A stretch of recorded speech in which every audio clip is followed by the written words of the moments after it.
Hello and welcome back to the channel, welcome back to another video. In this one, it is my team selection for Game Week 22.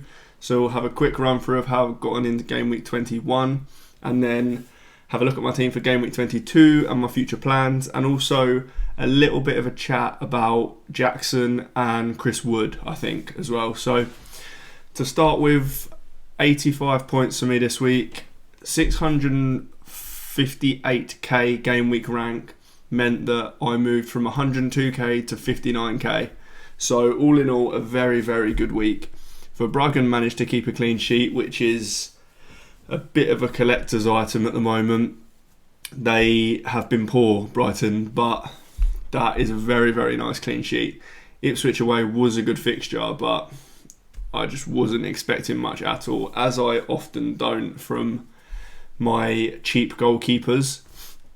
But yeah, 7 points, very happy with that. Lewis Hall, 6 points. I was always kind of thinking that could have been a clean sheet opportunity. Wolves at home for Newcastle, and Wolves have kept so many clean sheets recently that Hall is just unbelievable value. Munoz as well, another very nice clean sheet. Didn't get an attack in return, but looked brilliant going forward, so really happy with him. Trent with just the 2 points. I, to be honest, wasn't necessarily expecting a clean sheet there. I mean, Forest are just good, to be honest. And I suppose I wasn't actually expecting that much going forward. The good thing is, though, he got good minutes, which is a nice sign. Salah with 2 points. Now, that's actually kind of a good thing because I didn't captain him. His effective ownership was above 100%. A lot of people captained him, so I am actually glad he blanked in that sense. Eze keeps ticking along with 6 points. Really happy with him. Since I've got him in, I think it's 1 goal, 2 assists in 3 game weeks or something like that. So, yeah, absolutely brilliant with him. Semenyo with 12 points. Now, this is why I've been banging on about Semenyo every single week.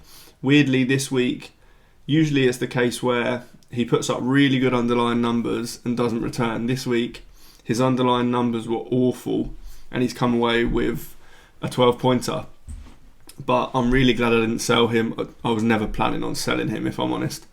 And yeah, it meant that a lot of people did sell him, so he was quite a differential for me in the end. But really happy about that one. The Chelsea defence just isn't good, and Bournemouth attack is very good. So I was never expecting Chelsea to keep Bournemouth out. But yeah, 12 points, really happy. Palmer, 10 points. That was just a goal and some bonus points, but as a midfielder, he and Salah and any other midfielder get quite a lot of points when they just get one return. So yeah, that went very well. Fernandez with just the 4 points. Weirdly, that he got 2 bonus points having not got any attack in return.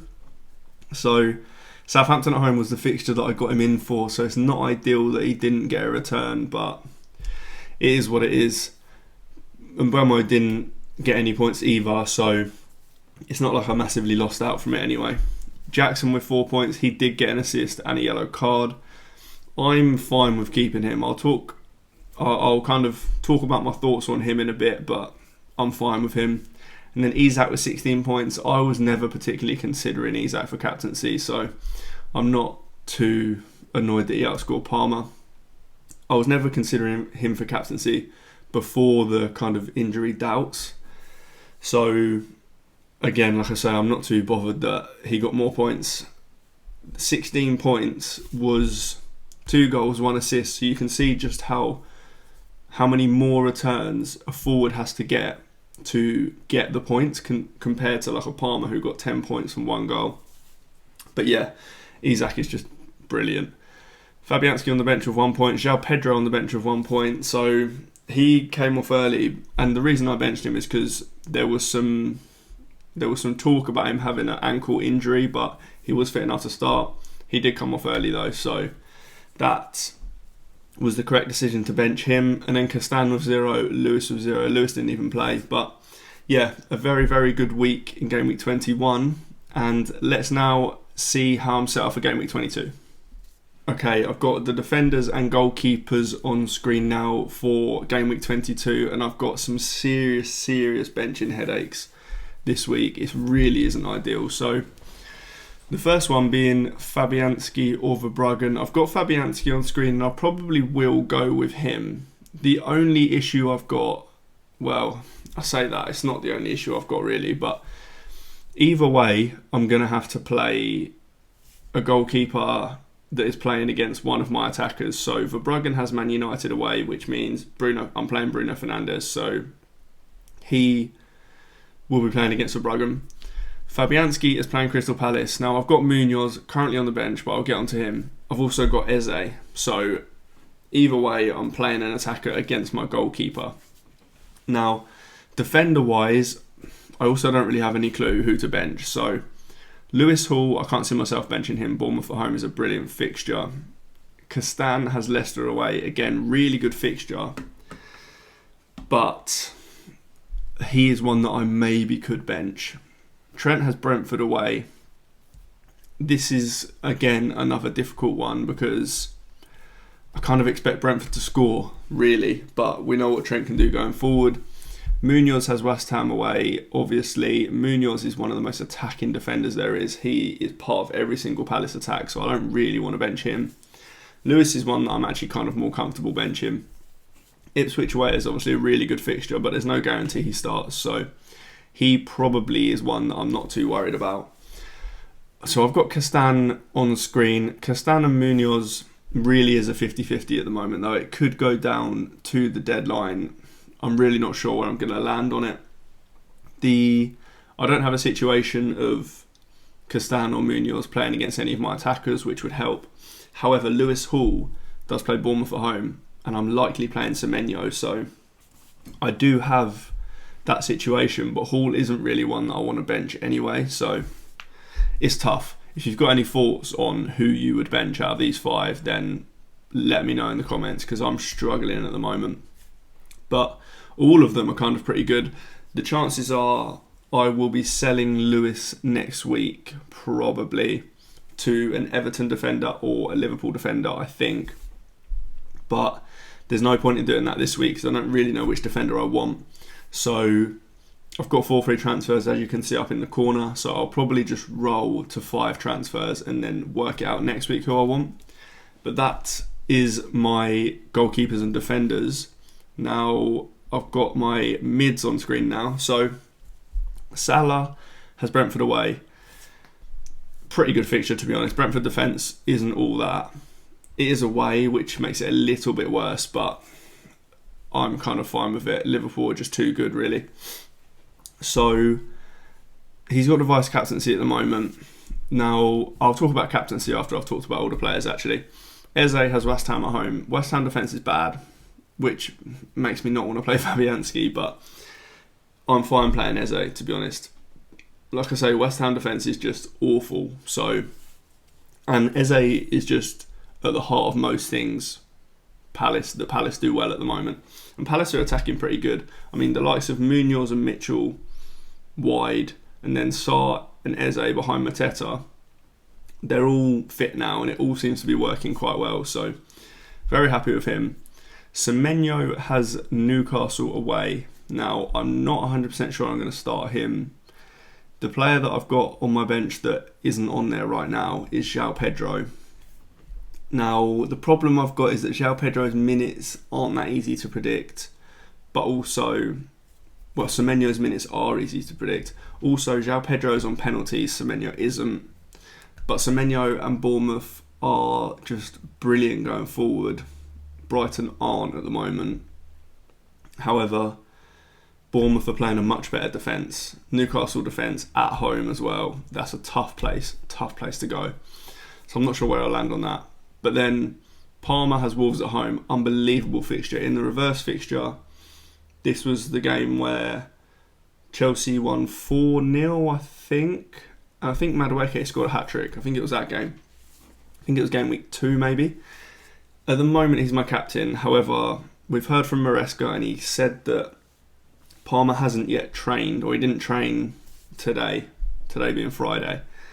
So there is a chance that I just go with Salah as captain because it's safer. I do much prefer Parma for captaincy this week, but if there's any doubts around his minutes, then I may just go with Salah. So Not quite sure where I'll land on that one just yet. And then Bruno Fernandes has Brighton at home, as I mentioned when I was talking about Verbruggen. I think this is kind of a good fixture. The Brighton defence just isn't good right now. At the start of the season, it wasn't too bad, but right now it's just not. I mean, the problem is that United also aren't very good, but there's no point in benching him or moving him out for this week. So that's the mids. Then forwards on screen, as I mentioned, João Pedro's on the bench. I've got Isak with Bournemouth at home. Unbelievable fixture. Bournemouth defence isn't all that. Jackson has Wolves at home. Even better fixture. Wolves defence is terrible. So I'm really happy with him. I'll talk about him in the next bit as well, because I'll talk about him and Wood together. But yeah, this is how I'm set up. Like I say, I'm not going to make any transfers, I don't think. I can't really think of who I could get in to improve this team right now rather than roll him. A lot of people will probably be saying do Jackson to Wood, but I am quite content keeping Jackson, so let's get on to him now.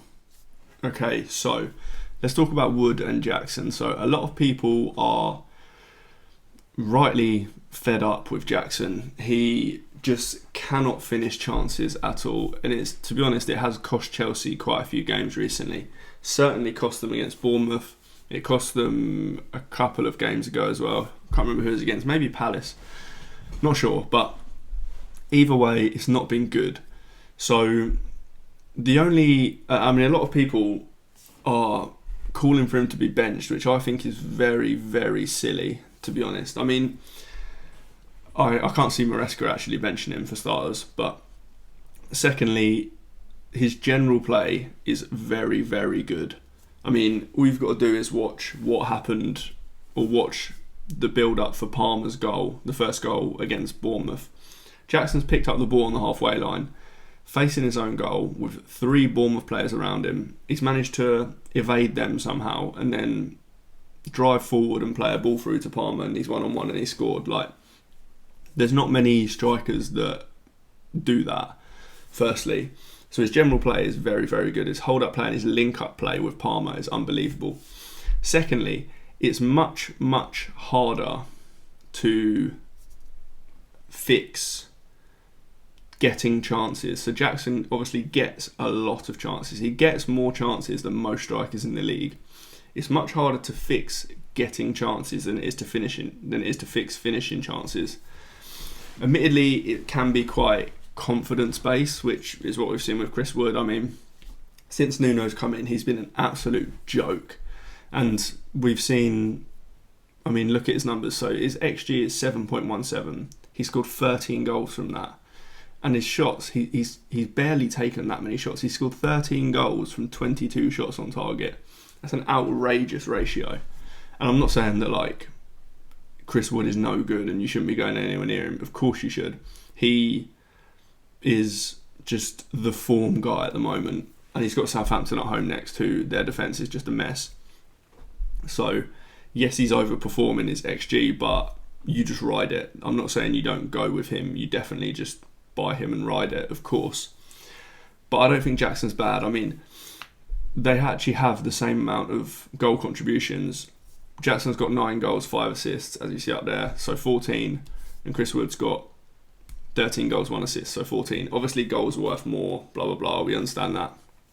But I just think that a professional footballer isn't going to continue to just miss chance after chance after chance after chance. Yes, it's a confidence thing, of course. And yes, well, I just can't see him, any professional footballer, continuing to miss chance after chance. The problem is, we have seen it before from him. Last season, he did do this, where he went through a very, very long spell of just missing chances. But then at the start of this season, we've seen him take chances. Like I say, I just can't see him continuing to miss chances, and I don't think he gets benched at all. I mean, the other options are just pretty bad. I mean, who's it going to be? Nkunku?